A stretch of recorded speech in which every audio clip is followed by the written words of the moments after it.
आजको यस भिडियोमा हामी क्लास 12 को बिजनेस मैथमेटिक्स को थर्ड युनिट फाइनेंशियल मैथमेटिक्स को बारेमा डिस्कस गर्ने छौं।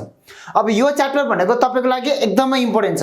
किन पनि इम्पोर्टेन्ट छ भने यो च्याप्टरबाट तपाईलाई टोटल 11 मार्क्स को क्वेशन सोध्छ। 11 मार्क्स मध्येमा 1 लङ क्वेशन्स भनेको फाइनेंशियल मैथमेटिक्स। हाम्रो टोटल 75 मा 3 टा लङ क्वेशन मध्येमा एउटा लङ क्वेशन भनेको यो फाइनेंशियल मैथमेटिक्स भन्ने च्याप्टरबाट सोध्ने गर्छ। सो यो च्याप्टर भनेको हाम्रो लागि एकदम इम्पोर्टेन्ट भयो र यसबाट भेरी सर्ट क्वेशन पनि 3 टा सोधिन्छ। टोटल 11 मार्क्स को सोधिन्छ। अब हामीले यो फाइनेंशियल मैथमेटिक्स में के कुरा पढ्ने भन्ने कुरा सिक्वेन्समा जान्छौं। सबभन्दा पहिला हामी अब यसमा भएका जीपी यानी कि जियोमेट्रिक प्रोग्रेसन को एउटा कुनै केही कुराहरु जान्दै छौं। अब तपाईहरुलाई जियोमेट्रिक सिरीज भन्ने क्वेशन चाहिँ यहाँबाट इम्पोर्टेन्ट छ है। फाइनेंशियल मैथमेटिक्स मा तपाईको फर्स्ट टपिक भनेको जियोमेट्रिक सिरीज छ। अब जियोमेट्रिक सिरीज मा हामीले जान्नुपर्ने कुरा भनेको पहिलो कुरा जियोमेट्रिक सिरीज भनेको के हो, त्यसलाई कसरी बुझ्ने र त्योसँग रिलेटेड फर्मुलाहरु। यो भनेको हाम्रो 9 10 मा नि युज भइसकेको कुरा हो। त्यसलाई हामी रिपिटिसको कुरा भन्छौं। जियोमेट्रिक सिरीजलाई कसरी चिन्ने त? नर्मली तपाईलाई दिएको डाटाहरु, तपाईलाई सोधेका नम्बरहरु, त्यो अर्डर अथवा सिक्वेन्स भनौं अथवा सिरीज भनौं, तपाईको त्यो सिरीज भनेको दुईटा तरिकामा दिन सकिन्छ। एउटा AP arithmetic progression, arithmetic series भनौं अथवा जियोमेट्रिक सिरीज, जियोमेट्रिक प्रोग्रेसन भनेर हुन्छ। अब जियोमेट्रिक सिरीजमा सोधेको क्वेशनलाई चाहिँ कसरी चिन्ने त? त्यसको लागि तपाईलाई मेन कुरा चाहिने भनेको एउटा आर भन्ने हुन्छ है। सो आर लाई चाहिँ हामी के भन्छौं? Common ratio भन्छौं। अब यो कसरी चिन्ने त? कुनै पनि दिएको सिरीज चाहिँ जियोमेट्रिक हो कि हैन भनेर चिन्नलाई चाहिँ तपाईको त्यो दिएको टर्महरु, दिएको नम्बरहरुको बीचको कमन रेशियो जहिले पनि के हुनुपर्छ? इक्वल हुनुपर्छ। एक्जाम्पल को रूपमा मैले यहाँनिर एउटा लिए 2 लिए, 4 लिए, 8 लिए, 16 लिए, 32 लिए र यो एउटा मेरो जियोमेट्रिक प्रोग्रेसन को डाटा भयो। हेर्नुस् है, यो मेरो एउटा डाटा भयो 2 4 8 16 32 छ। अब तपाईलाई यो भनेको फर्स्ट टर्म भयो, यो भनेको सेकेन्ड टर्म भयो, यो भनेको थर्ड, यो भनेको फोर्थ, यो भनेको फिफ्थ छ भने अब तपाईको कमन रेशियो निकाल्दा हेर्नुस् है, कमन रेशियो निकाल्दा हामीले कसरी निकाल्छौं त? हेर्नुस् त, यो फर्स्ट टर्म भयो। कुनै पनि डाटाको यदि हामीले कमन रेशियो निकाल्दा त्यो के गर्नु पर्यो? अगाडिपट्टिको टर्मलाई नेक्स्ट टर्मले के गर्नुपर्छ? डिवाइड गर्नुपर्छ। अगाडिको टर्मलाई नेक्स्ट टर्मले डिवाइड गर्दा त्यो हाम्रो कमन रेशियो आउँछ। यानी कि फर्स्ट टर्म भनेर एक्जाम्पल लिए मैले है। फर्स्ट टर्म अपन के गर्नु पर्यो? सेकेन्ड टर्म गर्नु पर्यो। So first term upon second term गर्दा तपाईको के आउँछ त? यहाँनिर तपाईलाई फर्स्ट टर्म भनेको 2 दिएको छ र सेकेन्ड टर्म कति दिएको छ? 4 दिएको छ। यो गर्दा तपाईको कति आयो? 1/2 आयो। हेर्नुस् है, फर्स्टमा हामीले कमन रेशियो निकाल्दा फर्स्ट र सेकेन्ड टर्मको रेशियो निकाल्दा कति आयो? 1/2 आयो। यसैगरी मैले फेरि कमन रेशियो निकाले। कमन रेशियो अब म के तरिकाबाट गर्छु त? सेकेन्ड टर्म र थर्ड टर्मबाट गर्छु। त्यो भनेको तपाईको second term upon third term हुने भयो। Second term upon third term गर्दा तपाईको सेकेन्ड टर्मको भ्यालु कति छ? 4 छ अनि थर्ड टर्म कति छ? 8 छ। यसलाई पनि डिवाइड गर्दा कति आउँछ?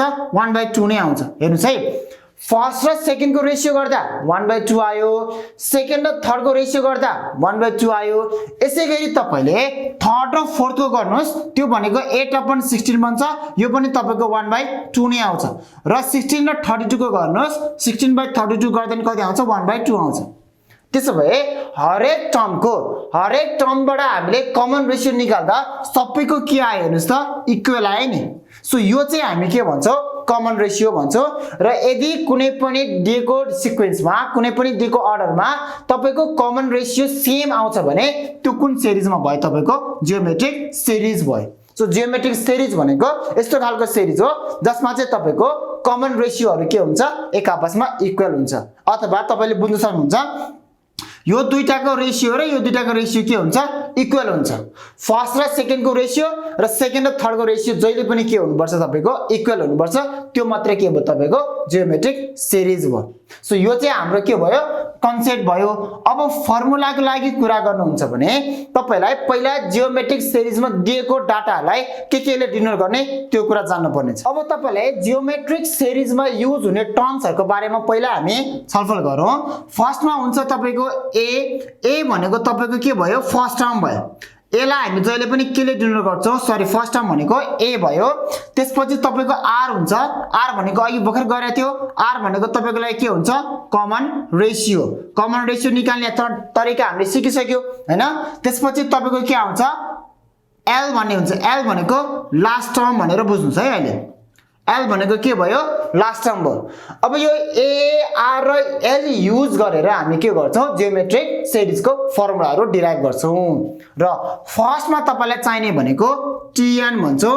टिएन भनेको nth टर्म फर्मुला भनेर भनौं। nth टर्म भनेर भनौं।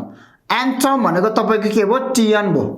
अब t n equals to geometric series हो। जियोमेट्रिक सिरिज हो भने तपाईको nth टर्मको फर्मुला के भन्छ a r to the power n minus 1 भन्छ। हेर्नुस् है n टर्म भनेको t n equals to a r to the power n minus 1 जबमा चाहिँ a भनेको कमन फर्स्ट टर्म भयो r भनेको कमन रेशियो भयो र n भनेको चाहिँ नम्बर अफ टर्म। यदि तपाईलाई फर्स्ट टर्म भनेको छ भने n भनेको 1 भयो। यदि तपाईलाई सेकेन्ड टर्म भनेको छ भने n भनेको 2 भयो। थर्ड टर्म भनेको छ भने n भनेको 3 भयो। यसरी तपाईको टिएन को फर्मुला के भन्छ त a r to the power n minus 1 जसलाई चाहिँ हामी जेनरल टर्म भनेर भन्छौं। यही जेनरल टर्म युज गरेर हामीले कुनै पनि टर्म निकाल भन्छ 7 टर्म निकाल भन्यो भने यही तरिकाले गर्नु पर्यो। तपाईलाई 10 टर्म भन्यो भने यही n को ठाउँमा 10 लगेर निकाल्नु पर्छ है त। यो चाहिँ भयो तपाईको n टर्मको फर्मुला। अब तपाईको अर्को हुन्छ सम को formula. Sum of n term भनेर भनौं। Sum of n term sn equals to अब तपाईको कुनै पनि जियोमेट्रिक सिरिज छ र जियोमेट्रिक सिरिजको यतिवटा टर्मको चाहिँ तपाईको सम कति हुन्छ निकाल भनेर भन्यो।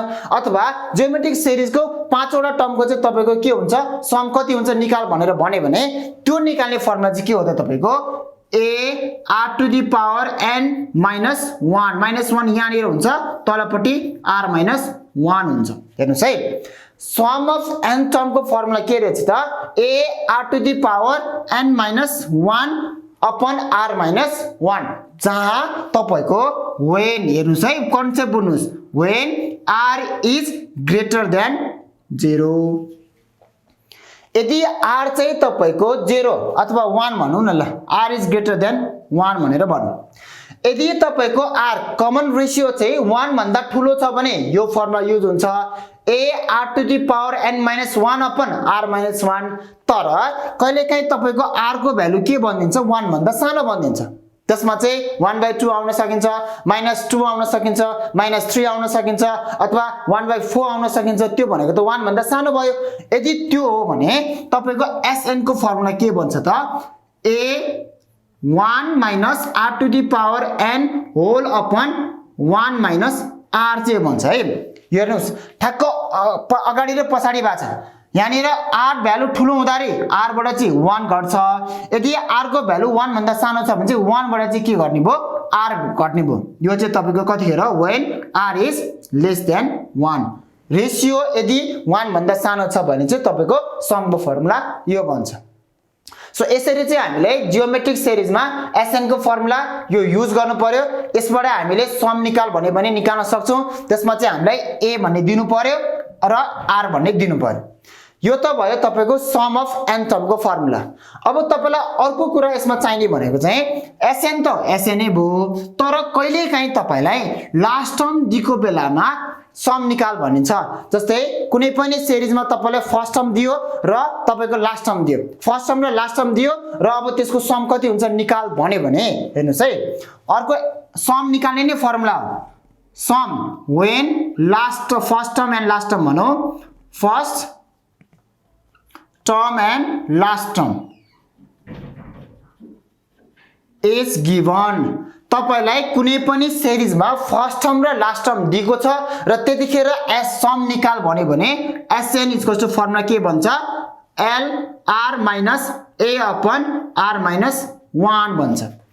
LR minus A upon R minus 1 यो चाहिँ कतिखेर मात्रै युज हुँदा छ तपाईको जतिखेर चाहिँ फर्स्ट टर्म र के दिनु पर्यो लास्ट टर्म फर्स्ट टर्म र लास्ट टर्म दिएको छ भने LR minus A upon R minus 1 बन्ने भयो यदि तपाईलाई सम निकाल भन्यो र फर्स्ट टर्म र कमन रेशियो दियो भने त हामीले यो दुईटा फर्मुला युज गरेर निकाल्न सकिहाल्छौं सो यो चाहिँ तपाईको के भयो फर्मुला भयो अब तपाईलाई जियोमेट्रिक सिरिजमा सोधिने अर्को क्वेशन भनेको जियोमेट्रिक मीन भनेर भन्छ अब त्यसको बारेमा हामी बुझ्ने छौं अब हामीलाई यो जियोमेट्रिक सिरिजमा अर्को चाहिने भनेको के हो जियोमेट्रिक मीन हो अब जियोमेट्रिक मीन भनेको के हो पहिला सुरु त्यो त बुझ्नु पर्यो हेर्नुस् है पहिला सुरु मीन मात्र हेरौं मीन भनेको तपाईको कुनै पनि दुईटा भ्यालुको बिचको जस्तै 1 र 3 को बिचको भ्यालु 2 भयो भने 1 र 2 को मीन कति भयो 2 भयो तपाईको 4 र 6 को बिचको भ्यालु कति छ 5 4 र 6 को मीन भनेको कति भयो 5 भयो त्यसैगरी जियोमेट्रिक मीन भनेको कुनै पनि दुईटा डाटा जसमा चाहिँ जियोमेट्रिक सिरिजमा पर्छ जस्तै फर्स्ट टर्म र सेकेन्ड टर्म दियो अथवा फर्स्ट टर्म र फोर्थ टर्म दियो अथवा फर्स्ट टर्म र थर्ड टर्म दियो भने त्यो भित्रमा पर्ने तपाईको मीनको भ्यालु के हो भनेको जियोमेट्रिक सिरिज भित्रको है जियोमेट्रिक मीन भनेको जीएम ले डिनोट गर्छौं र जीएम भनेको तपाईको कुनै पनि जियोमेट्रिक सिरिज छ र त्यसको हामीले जियोमेट्रिक मीन निकाल्न पर्यो भने त्यसको भ्यालु के भन्छ तपाईको रुट अन्डर AB भन्छ रुट अन्डर AB जसमा चाहिँ A भनेको तपाईको फर्स्ट टर्म र B भनेको तपाईको अर्को टर्म दुईटा टर्मको बीचको जियोमेट्रिक सिरिज निकाल अथवा जियोमेट्रिक मीन निकाल भन्यो भने रुट अन्डर AB भनेर हामी निकाल्छौं रुट अन्डर AB भनेर निकाल्दाखेरि हाम्रो जियोमेट्रिक मीन आइहाल्छ है त यो दुईटा टर्मको बीचको एउटा मात्र मीन निकाल भन्ने बेला हामी जीएम = रुट अन्डर AB भनेर लाउँछौं तर कहिलेकाहीँ तपाईलाई के दिन्छ भने ल सपोज 2 र 2 एन्ड 10 दियो र 2 र 10 को बीचको तपाईको जियोमेट्रिक मीनहरु निकाल भने अब यसमा तपाईलाई तीनटा जियोमेट्रिक मीन निकाल भन्यो भने अब यसलाई चाहिँ कसरी गर्ने त यसको लागि तपाईलाई केही पनि गाह्रो हुँदैन हेर्नुस् है दुईटा टर्म दिएको छ र दुईटा टर्म भित्र एउटा मात्रै जियोमेट्रिक मीन भन्यो भने यो फर्मुला लगाएर निकाल्छौं यदि तपाईको दुईटा टर्म दिएर त्यो बीचमा तीनटा जियोमेट्रिक मीन निकाल अथवा दुईटा निकाल अथवा चारवटा निकाल भन्यो भने चाहिँ हामी कसरी निकाल्छौं त त्यसको लागि केही पनि गाह्रो छैन लेट भनेर हामी पहिला के गर्छौं लेट द मीन्स बी भनेर m1 m2 and m3 भनेर भन्छौ हामीले तीनटा मात्र भनेको छैन यो भयो सो m1 m2 m3 भनेको चाहिँ तपाईको 2 र 10 को बीचमा पर्ने मीनहरुको भ्यालु हो तपाईलाई जतिवटा मीन इन्सर्ट गर भन्छ त्यसरी नै हामी लेट गर्छौं र तपाईले बुझ्नु पर्यो यो भनेको फर्स्ट टर्म हुन्छ m1 भनेको तपाईको के भयो सेकेन्ड टर्म भयो यसैगरी m2 भनेको तपाईको कुन टर्म हुन्छ थर्ड टर्म भयो र m3 भनेको फोर्थ टर्म हुन्छ त्यो निकाल्न हामी सकिहाल्छ सो तपाईले बुझ्नु पर्यो कि जियोमेट्रिक सिरिज भनेको के हो जियोमेट्रिक को फर्मुला के हुन्छ लास्ट टर्म दिएको बेलामा र फर्स्ट टर्म दिएको बेला कसरी सम निकाल्ने सम निकाल्दाखेरि रेशियो कमन रेशियो तपाईको यदि हायर देन 1 छ अथवा लेस देन 1 छ भने कुन फर्मुला लाउने र अर्को कुरा जियोमेट्रिक मीन कसरी निकाल्ने यति कुरा जान्नु भयो भने यो जियोमेट्रिक सिरिजमा सोधिने क्वेशन तपाईले सजिलै तरिकाले गर्न सक्नुहुनेछ